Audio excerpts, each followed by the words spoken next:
It was supposed to be an uneventful transatlantic journey, a regular overnight flight for the passengers aboard Air Transat Flight 236. None of 293 passengers, along with 13 crew members, could have imagined what was awaiting them. The flight had been smooth for the first several hours, with passengers settling into the comfort of the night, some sleeping. At the front of the Airbus, Captain Robert Piché, and First Officer Dirk de Jager, were monitoring the aircraft systems. Unbeknownst to everyone, a tiny mechanical issue was silently brewing, a fuel leak.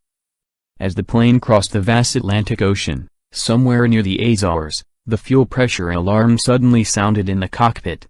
At first, it didn't seem like a major issue.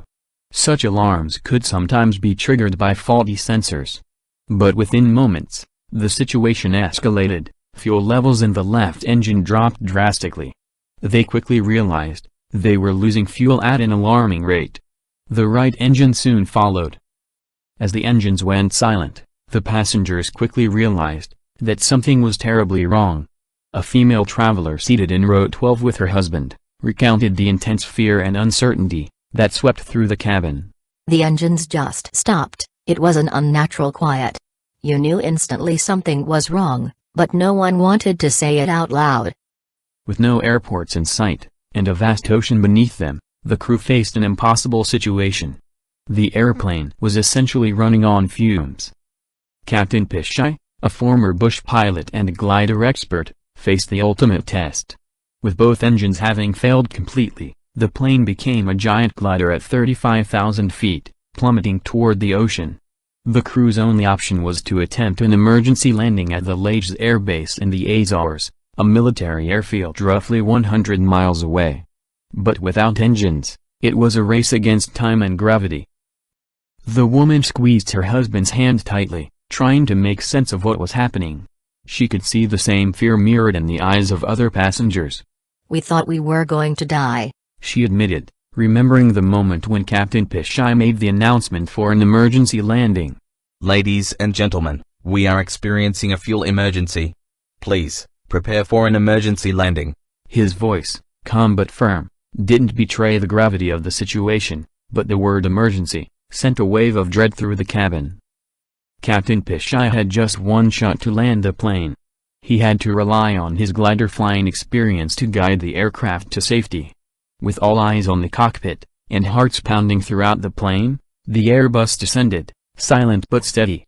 As they neared the airbase, the ground still seemed too far away, and yet somehow, impossibly, the massive Airbus began to descend smoothly. As the plane touched down, the impact was far gentler than anyone had imagined. A harrowing 19-minute glide was the longest of any commercial airliner in aviation history. The passengers erupted into applause, some crying openly with relief. The woman embraced her husband. "It felt like a miracle. We all thought we weren't going to make it, but somehow, we did. It made me realize how fragile life is. We were at the mercy of the skies, but thanks to the bravery and skill of the pilots and crew, we were given another chance." The investigation later confirmed that a fuel leak, caused by improper maintenance, led to the crisis. The airline took full responsibility, and implemented new safety measures to prevent such an occurrence from happening again.